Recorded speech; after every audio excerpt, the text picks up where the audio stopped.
How do you cope when life interrupts your carefully made plans? Last fall, God brought a shakeup to our lives. Now, change isn't exactly my cup of tea. I'm much more of a cozy comfort zone kind of gal. Hi, I'm Kirsten D. Samuel, Aftershock Recovery Method Coach.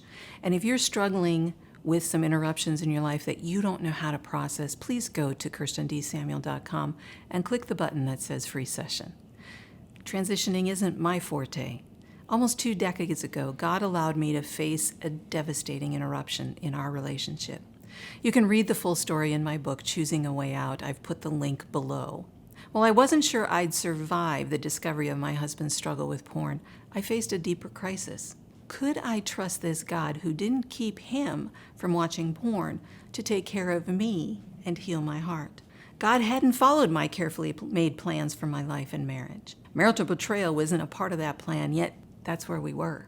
I was not equipped to handle this chaotic transition in my life. Well, how do you navigate when life interrupts your plans? Let's look at 3 key takeaways I've gleaned from my journey with God over the past 2 decades. Number 1, change is a gift. It makes sense to view change as an unwelcome intruder disrupting your plans, but what if instead you saw it as a gift? James 1 urges us to consider trials as opportunities for growth. It's a chance to lean into God's wisdom and provision. Joy stems from your relationship with God, not your circumstances. So when life throws curveballs, lean into the adventure, trusting that God has something beautiful in store. Trust God to show you every step of the path.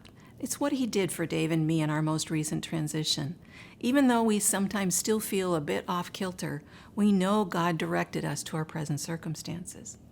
Dear friends, keep reminding us the path was crystal clear. Number 2, pressure wash your faith.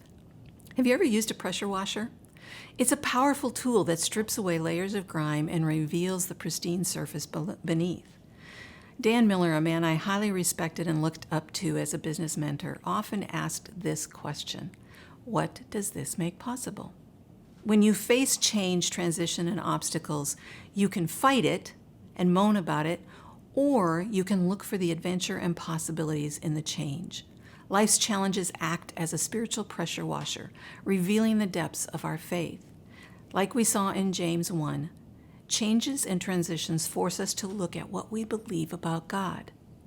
What are you facing today that brings up fear, sadness, anger, angst, anxiety, or disillusionment?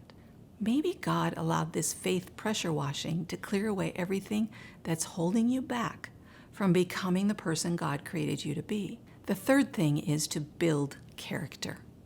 Change isn't just about adapting to new circumstances. It is about building your character. Think about the person you most admire. What characteristics do you recognize in that person?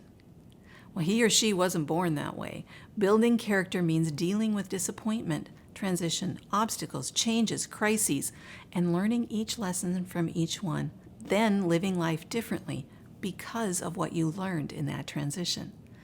Like a master gardener pruning his vines, John 15 tells us that God shapes us through life's transitions, cultivating resilience and trust. Pastor Eugene Peterson translates James 1:6 this way in the Message, and I just love it. Ask boldly, believingly, without a second thought. People who worry their prayers are like wind-whipped waves. Adversity reveals our true character, illuminating the depth of our faith and resilience. How do you navigate any life interruption? Consider change as a gift. Power wash your faith. Allow the change to build your character. Do you struggle to find your way through when life interrupts? Let's talk.